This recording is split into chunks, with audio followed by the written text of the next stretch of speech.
बिस्मिल्लाहिर्रहमानिर्रहीम अस्सलामुअलैकुम रहमतुल्लाह। चीफ ऑफ डिफेंस फोर्सेस की तैनाती के बाद उसके नोटिफिकेशन होने के बाद इस वक्त इस्टेब्लिशमेंट में एक सबसे बड़ी टॉप पोस्ट के ऊपर तैनाती के हवाले से बड़ी डिस्कशन हो रही है। अंदर खाते हैं लोग इसके ऊपर बात करते हैं, लेकिन बड़ी कम बात होती है। मामला बड़ा सेंसिटिव है, बहुत ही ज़्यादा हसास किस्म का मामला है, जिसकी वजह से ये इसके ऊपर बात बड़े कम लोग करते हैं। और वो मामला है आईएसआई की तब्दीली का, डीजी की। और ये जिन दिनों में नोटिफिकेशन का मामला छिड़ा हुआ था, खुला हुआ था सीडीएफ की तैनाती का और उस वक्त नोटिफिकेशन का एक्सटेंशन का, तो उन दिनों में ये चीज़ अंडर डिस्कशन थी। और शरीफ ख़ानदान की जानिब से या फिर नवाज शरीफ की जानिब से ये डिमांड रखी जाती थी, फरमाइश रखी जाती थी कि अगर आपने सीडीएफ का ओहदा अपने पास रखना है तो ठीक है, फिर जो डिप्टी आर्मी चीफ है या डीजीआईएसआई है या फिर एनएसए है वो हमारी मर्जी का लगाया जाए।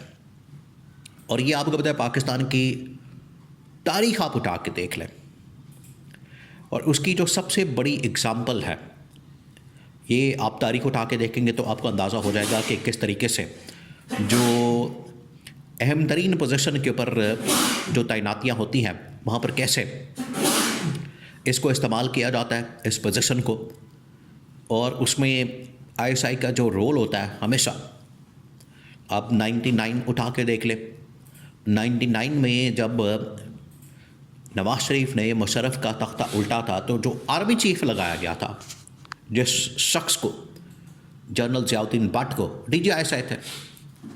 उसके बाद जनरल मुशर्रफ के बारे में भी कहा जाता है कि उस वक्त के डीजीआईएसआई जनरल कियानी ने उनको फारिग करने में अहम किरदार अदा किया। उसके बाद इमरान खान के साथ मामलात और बाकी चीज़ें, उसमें भी उस वक्त के डीजीआईएसआई जो आजकल आपको पता है ट्रायल जिनका हो रहा है, जनरल फैज़ हमीद।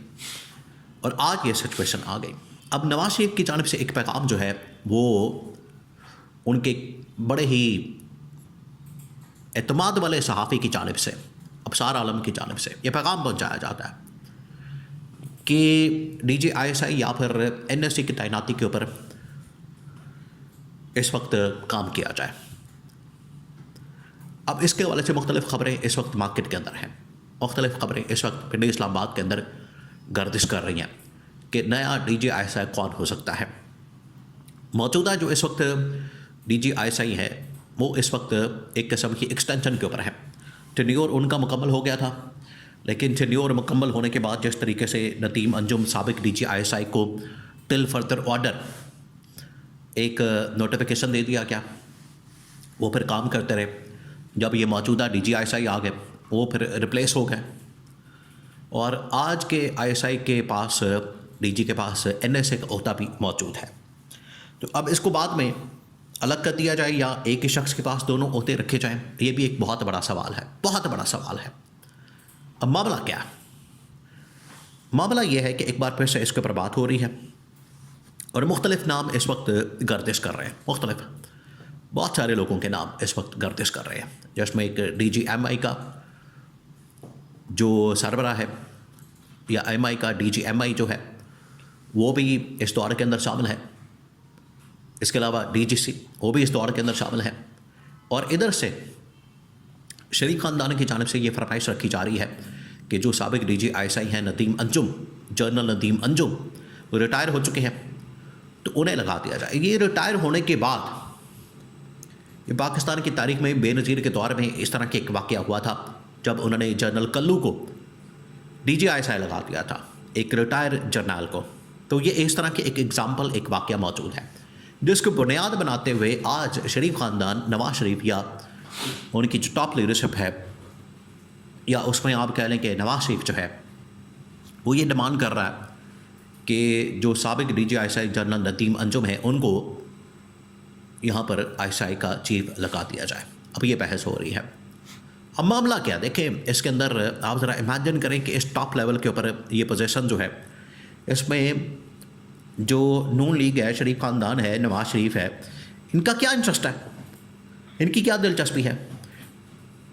ये तो एक खालिस्तान इस्टेब्लिशमेंट के मामला आते हैं, मिलिट्री के मामला आते हैं, वो जाने, उनका काम जाने, उनका इदारा जाने, इनका क्या इंटरेस्ट है। इनका फोकस क्यों है उस तरफ, ये सबसे बड़ा सवाल है। तो मसला ये है, नवाज शरीफ आने से पहले जब लंदन प्लान बना और उसके बाद आज तक पिछले 3-4 साल में जो सबसे बड़ी डेवलपमेंट्स हो रही हैं, उसमें नवाज शरीफ हमेशा ताकतवर पोजीशन के ऊपर अपना आदमी चाहता है, अहम तरीन पोजीशन के ऊपर। और ये नवाज शरीफ की पिछले, आप समझ लें कि पहले दिन से सियासत ही उसकी इसी चीज़ के गर्द घूमती है। जब उसने 85 के अंदर पहली बार वजारत ख़जाना का ओहदा संभाला 82 में, फिर उसके बाद 85 के अंदर वज़ीर आला पंजाब बन गए, तब से लेके आज तक उनकी जो सियासत है वो इसी के गर्द घूमती है कि टॉप पोजीशन के ऊपर टॉप पोस्ट के अंदर कौन सा बंदा आएगा, कैसे आएगा, कहाँ से आएगा, किसको लगाया जाएगा। इनकी सियासत इसके गर्द घूमती। और यही इल्ज़ाम इनकी जानिब से इमरान खान के ऊपर लगाया जाता है कि इमरान खान के दौर में ये अपनी मर्ज़ी का आर्मी चीफ, अपनी मर्ज़ी का DGI लगाना चाहते थे, और उसके बाद इनका एक 10 साल का लंबा प्लान था जिसमें नून लीग फारिग हो जानी थी। यानी ख़ुद से इन लोगों ने तसव्वुर कर लिया था, क्योंकि जिसे आप कहते हैं कि चोर की दाढ़ी में तिनका, अगर ये ख़ुद इन लोगों ने काम किए हुए हैं, ये सारे काम इन लोगों ने किए हैं, तो इनको डर और खौफ था कि कहीं ये सेम पैटर्न, सेम इस रास्ते के ऊपर, इस मामले के ऊपर कहीं इमरान खान भी ना चले। और इमरान खान अगर चल पड़ा, इमरान खान अगर इस पैटर्न के ऊपर आगे चल पड़ा, तो हमारे लिए फिर बड़ा मसला बन जाना, जिसकी वजह से ज़रूरी है कि इमरान खान को रोका जाए, रजीम चेंज ऑपरेशन किया जाए, और बाद में जितनी भी तैनातियाँ होनी हैं अहम तरीन पोजीशन के ऊपर, वहाँ पर अपने लोगों को ला के बिठा दिया जाए। ये था पीछे मकसद, रजीम चेंज ऑपरेशन से लेके आज तक। और आज ये मामला एक बार फिर से डिस्कस हुआ है, एक बार फिर से ये सामने आ गया। अब ये इनके ऊपर डिपेंड करता है कि कैसे इस मामले को हैंडल करते हैं, इस मामले को सॉल्व करते हैं। ये दोबारा से उसमें अपना लुच तल रहे हैं, अपना इस्टेब्लिशमेंट के अंदर टांग अड़ा रहे हैं, दोबारा से इसमें जाना चाहते हैं, फिर इन्हें खुद खामियाजा भुगतना पड़ेगा। अब मामलात और बदल चुके हैं, अब चीज़ें बदल चुकी हैं। ये 99 का ज़माना नहीं, 2013 का ज़माना नहीं, ये अब 2025 और 26 आ गया, अब चीज़ें बदल गई हैं। तो ये जो आज भी पुराने पैटर्न के ऊपर सियासत करना चाहते हैं, अपनी मर्ज़ी के लोगों को बिठा के ला के और अपनी मर्ज़ी के फ़ैसले करवा के, अपनी ये हर जगह पर टांग अड़ा के जो करना चाहते हैं, टारगेट अचीव करना, वो अब इनके पास की बात नहीं है, वो पॉसिबल नहीं है। अब ये बिल्कुल माइनस हो चुके हैं, जिसकी वजह से इस तरह की अहम तरीन पोजीशन के पर तैनातियों के ऊपर इनकी मर्ज़ी और इनकी मंशा बिल्कुल नहीं चलेगी।